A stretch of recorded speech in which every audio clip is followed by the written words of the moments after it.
Assalamualaikum warahmatullahi wabarakatuh. Good afternoon, everyone. We are from Group 11, so today we're going to present our presentation, starting from our introduction. My name is Khairu di Athaya. My last 3 digits of NPM is 093. My name is Bintang and my last 3 digits NPM is 040. And my name is Dinda Putri Medina. My last 3 digits of NPM is 126. So let's jump to the material. The first chapter is business ethics and social responsibilities. Business ethics are action done in business activities that not violating in the rules in organization and society. There are 4 kinds of ethics in business.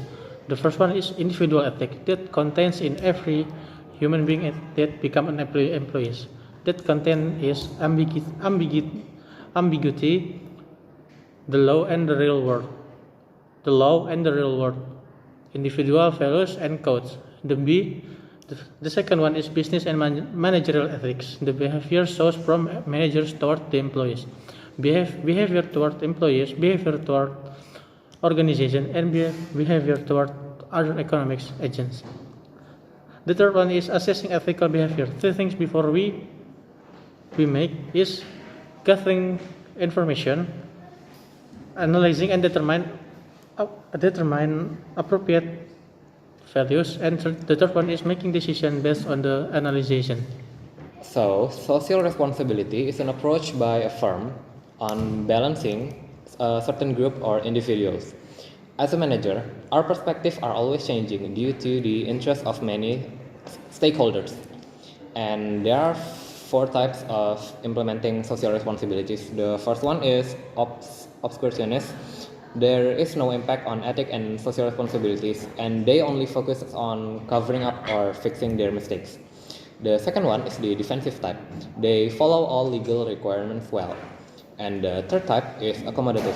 They compile all obligation, but is willing to go above and beyond. The fourth is proactive. They fully embrace social responsibilities and find ways to give back to society. Dinda? The next one is about the areas of social responsibility. There is responsibility towards the environment, customers, employees, and investors. First is company's responsibility towards the environment.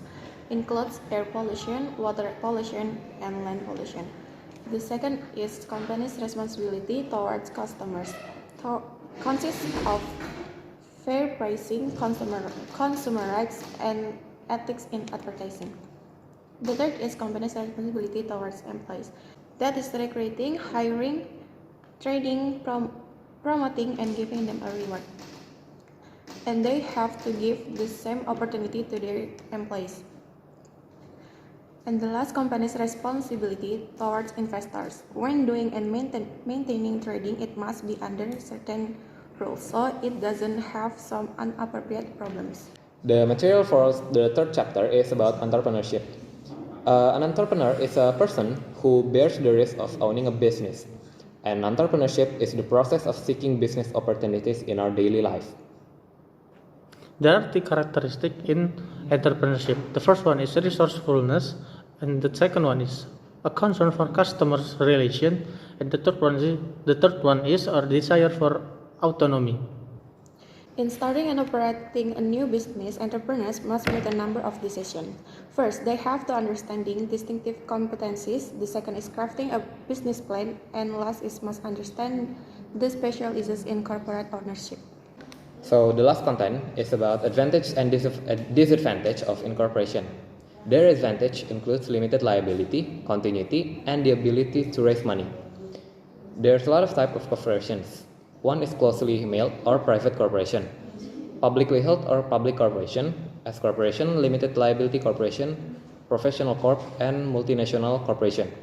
And for the last chapter is about the global environment in the international organization. So when import exceeds exports, it causes a negative balance of trade and suffers what is called trade deficit.